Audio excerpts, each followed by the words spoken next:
Muy buenos días, bienvenidos al primer repaso a la actualidad del día aquí en Negocios Televisión. Arranca en la mañana del lunes 24 de julio y arranca una jornada de resaca electoral que deja a España sumida en la incertidumbre y en lo que va a ser la antesala de múltiples negociaciones en un escenario en el que para nada despertamos con el mejor escenario para la economía. Victoria amarga para el Partido Popular, dado que el resultado es insuficiente para formar gobierno en solitario, y derrota dulce para el PSOE, dado que queda como segunda fuerza política y podrá reeditar coalición y, eso sí, hablar con todo el arco parlamentario y disponerse a ofrecerse a concesiones. La remontada se ha dado para Pedro Sánchez y con el 100% del voto escrutado de ese recuento de las elecciones generales, el Partido Popular de Alberto Núñez Feijóo alcanza 136 escaños, el PSOE 122 y, por lo tanto, de esas dos grandes fuerzas políticas, ninguno tiene los 176 necesarios para gobernar en solitario. Vox, la tercera fuerza política, 33 y Sumar 31. Así, el bloque conservador alcanzaría 165 escaños y el de izquierdas 156. Momento, por tanto, en el que vamos a atender con expectación a los movimientos de la clase política. Feijóo lo ha dicho, se muestra dispuesto a cumplir con su responsabilidad como fuerza más votada e intentará dialogar para formar gobierno, por lo que pide que no haya bloqueos.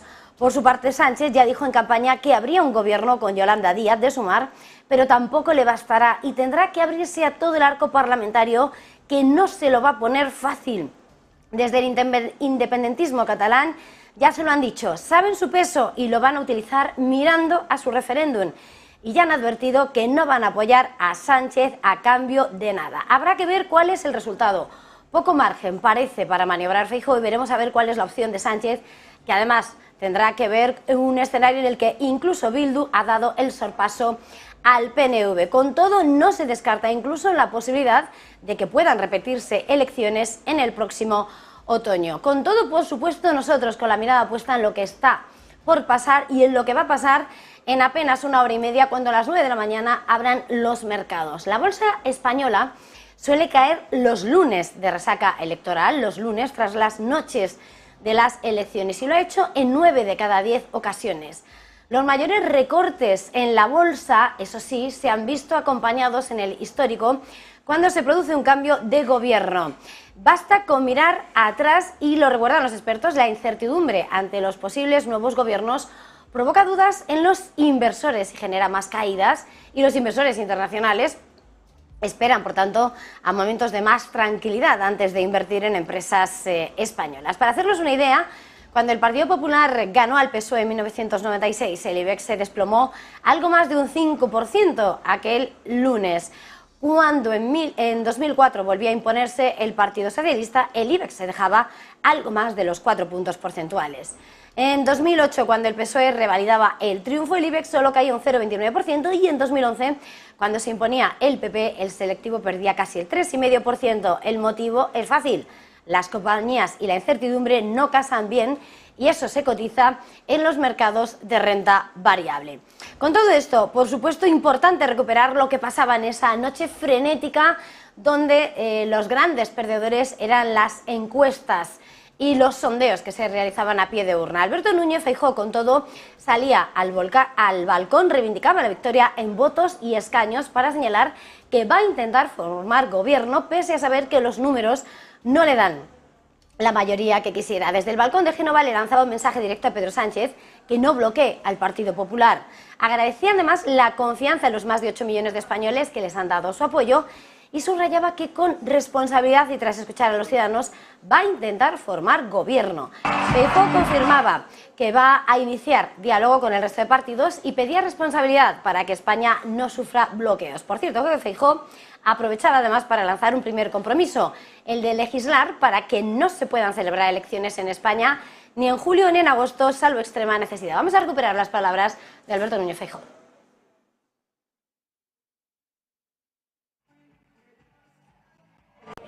Nuestra obligación ahora es que no se abra un periodo de incertidumbres en España. Los españoles hoy nos han dado la confianza en el Partido Popular y también han dicho a todos los partidos del arco parlamentario que dialoguemos. Como candidato del partido más votado, creo que mi deber es abrir el diálogo para liderar desde el primer minuto ese diálogo y para intentar gobernar nuestro país de acuerdo con los resultados electorales, con la victoria electoral. Tono de fiesta en Génova, pese a que los números no dan, tono de fiesta también desde Ferraz, donde los socialistas vitoreaban a Pedro Sánchez, que subrayaba el aumento de votos y escaños con respecto a los últimos comicios y pese a quedar en segunda posición, pero sobre todo lo que celebraban es que se derrotaba al Partido Popular y a Vox. El candidato socialista a la reelección destacaba como el bloque de la derecha, que según criticaba supone el retroceso en derechos y libertades, ha fracasado frente al voto progresista y destacaba el apoyo de los más de 7 millones de votantes que han respaldado al PSOE. Los que planteaban el machismo, el retroceso en derechos y en libertades han fracasado en el día de hoy y el bloque involucionista del Partido Popular con Vox han salido derrotados. Somos muchos más los que queremos que siga España avanzando, a que siga el camino del retroceso marcado por el Partido Popular con Vox. Así que España, españoles, españolas y españoles, compañeras y compañeros, somos más, muchos más, los que queremos que España avance y así seguirá siendo. Buenas noches. Y la tercera fuerza política, el líder de Vox, Santiago Abascal, prescindía del tono festivo que el resto parecía sí compartir y tras criticar el tono de victoria que se extendía en esa noche electoral, felicitaba a Feijóo por ser el vencedor y al mismo tiempo lamentaba que con su actitud lo único para lo que va a servir el Partido Popular es para blanquear, decía literalmente, 4 años más de sanchismo. Señalaba que pese a perder Pedro Sánchez las elecciones, puede bloquear la investidura. Agradecía a Santiago Abascal el voto a los más de 3 millones de españoles que les han otorgado su voto para mantenerles como esa tercera fuerza política y advertía que van a resistir y decía que están preparados tanto para hacer oposición como para una repetición electoral. Esos españoles que hoy también están muy preocupados, como muchos otros de nuestros compatriotas, deben saber, en primer lugar, que no vamos a defraudarles, que vamos a resistir, que España va a resistir y que estamos absolutamente preparados tanto para hacer oposición como para una repetición electoral en la que volveremos a levantar las mismas banderas de sus principios, de sus convicciones y de sus preocupaciones, para que se hable de lo que de verdad importa, que es lo que no ha ocurrido en esta campaña electoral. La líder de Sumar, Yolanda Díaz, comparecía emocionada con discurso de victoria, señalando que la democracia ha ganado y aseguraba que han logrado cambiar el guión y que la esperanza ha ganado frente a la derecha. Vamos a escuchar a Yolanda Díaz. La democracia hoy ha ganado y la democracia hoy sale fortalecida. Hemos ganado. Hoy tenemos un país mejor. Les dijimos que empezaron la campaña con un guión con un relato que decía que iban a ganar las elecciones y el guión ha cambiado. Hemos hecho posible cambiar la vida de la gente y cambiar para un país mejor. El guión hoy lo han escrito democráticamente los españoles y las españolas. Es de ellos y hemos cambiado las cosas. Cambiamos el guión hablando de los problemas de la ciudadanía y no nos vamos a distraer. Desde mañana mismo vamos a seguir trabajando. Ese mañana que ya es lunes 24 de julio y que más allá de la campaña electoral, un asunto que por otra parte se extiende por las principales portadas del mundo, tiene otros grandes asuntos que escriben la crónica de esta mañana y con una lectura de geopolítica y de geoeconomía que la alimenta. El órgano de planificación económica de China ha anunciado un plan para atraer capital privado a proyectos de infraestructura en sectores clave. Un anuncio que se enmarca dentro de las iniciativas que las autoridades han desvelado estos últimos días para tratar de reactivar la recuperación económica una vez que han dejado atrás las restricciones anticoronavirus. En un comunicado, la Comisión Nacional de Reforma y Desarrollo apunta específicamente a sectores como transporte, conservación de recursos hídricos, energías limpias, nuevas infraestructuras, manufactura avanzada o modernización de la agricultura. La institución promete además su mayor apoyo a aquellos proyectos que cuenten con capital privado y ha pedido reconocer plenamente la importancia de promover este tipo de inversiones. Según cifras oficiales divulgadas la semana pasada, hay que recordar que la inversión privada en activos fijos ha caído un 0,2% en tasa interanual durante el primer semestre, algo que contrasta y de lejos con el aumento de algo más del 8% que se registraba en las empresas de titularidad estatal. Pero, por supuesto, si miramos a los grandes asuntos del tablero internacional y con China en el foco de las miradas, importantes las declaraciones que ha ofrecido el secretario de Estado de Estados Unidos. Anthony Blinken asegura que el mundo espera una relación entre Estados Unidos y China conducida por la responsabilidad y ha instado a Pekín a hacer su parte para poder hacerlo factible.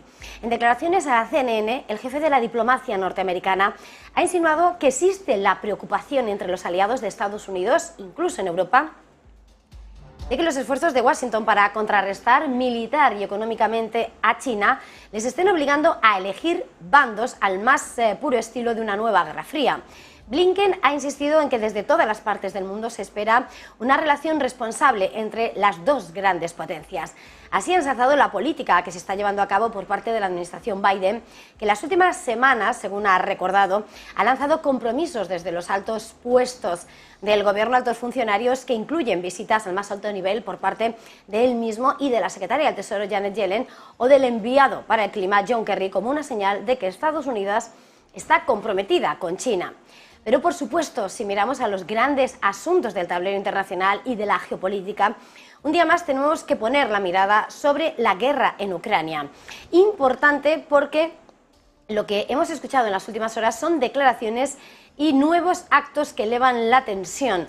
El presidente Volodymyr Zelensky, el presidente ucraniano, ha pedido un escudo aéreo para toda Ucrania contra el terror de los misiles rusos y ha instado a la comunidad internacional a no acostumbrarse al terror ruso, según ha dicho literalmente.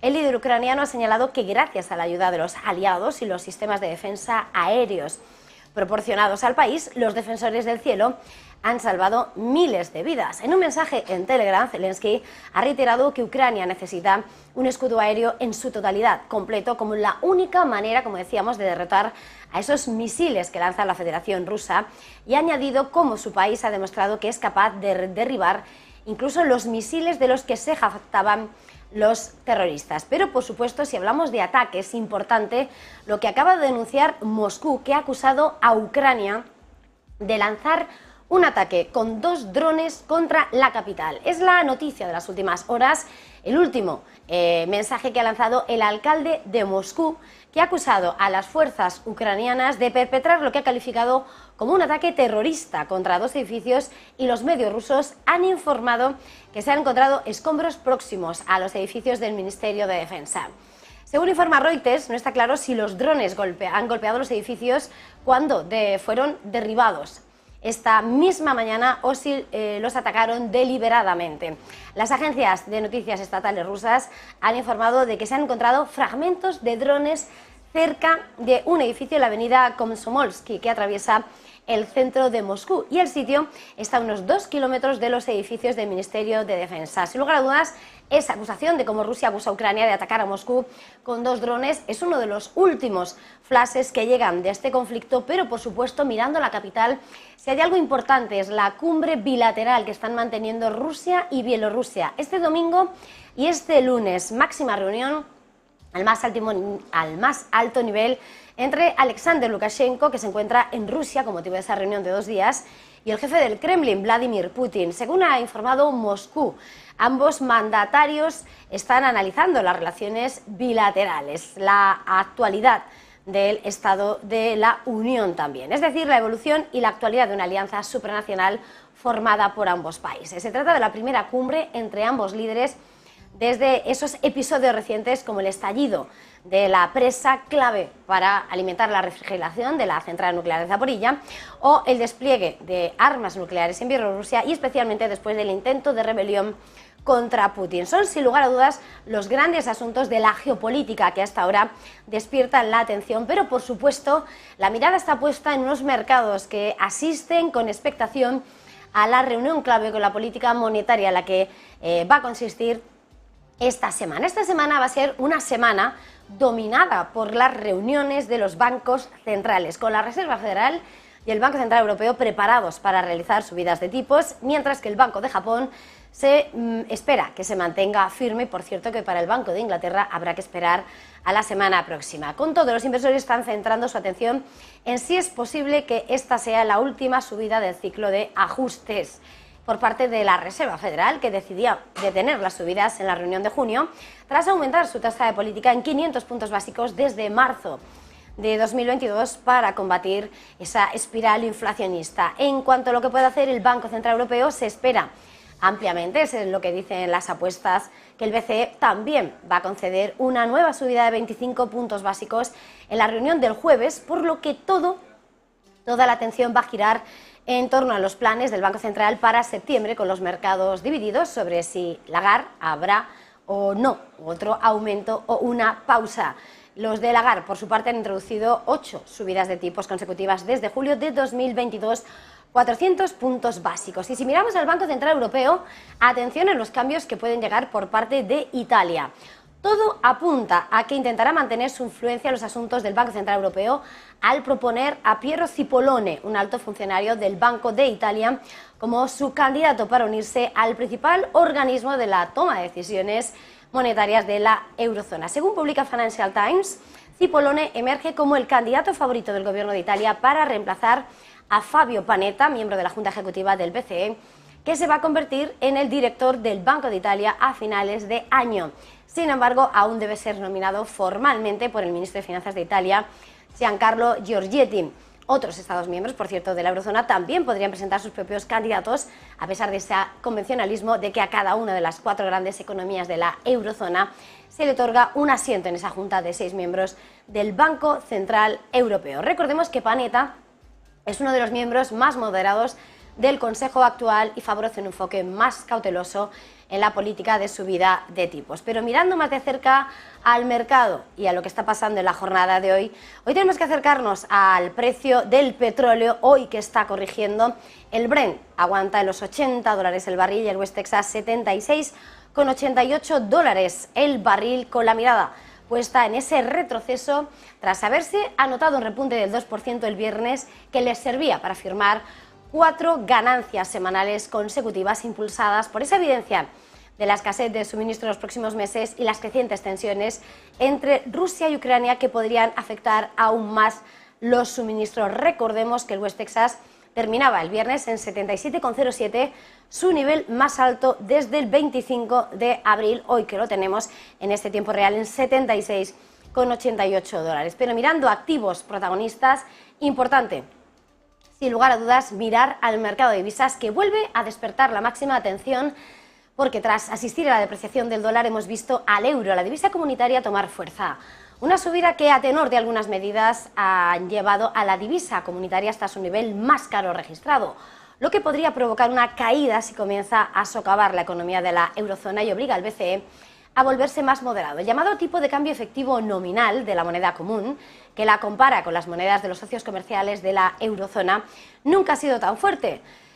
También está cerca, según analiza Bloomberg, de su nivel más alto frente al yuan en 3 años, lo que podría atenuar el atractivo de las exportaciones de la región en un momento en que una gran cantidad de datos muestran que las economías europea y china se está desacelerando. Según el análisis de Insight Investment recogido por Bloomberg, la fortaleza del euro es absolutamente una preocupación para el BCE, y más cuando gran cantidad de productos se venden a China, donde la demanda se desacelera. Recordemos que el euro cotiza cerca de un máximo de 17 meses frente al dólar, más del 18% desde que cayó por debajo de la paridad con el dólar en septiembre, y tras entregarse el BCE a ese ciclo de ajuste monetario, el más agresivo de su historia, que ha hecho que también se disparase frente al yen y recientemente también saltaba frente a la libra, lo que hace que en el análisis las señales técnicas sugieran que la moneda esté sobrecomprada. Y antes de terminar, un apunte, porque en cuanto a los protagonistas empresariales, vuelve a colarse Elon Musk y su red social, porque el pájaro azul de Twitter será reemplazado por una X, pero ojo que los cambios no se quedan aquí. También incorpora un nuevo nombre. El dueño de Twitter ha anunciado que va a seguir introduciendo cambios en una nueva dirección, con un cambio de marca que reemplazará a su conocido pájaro azul con una X, tras reconocer que los anunciantes han tardado en regresar.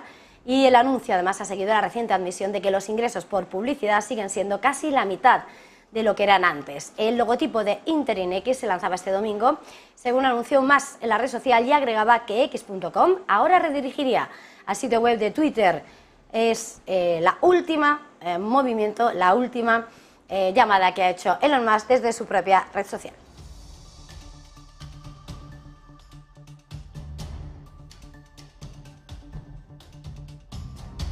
Y ahora hacemos una pequeña pausa para publicidad y enseguida volvemos.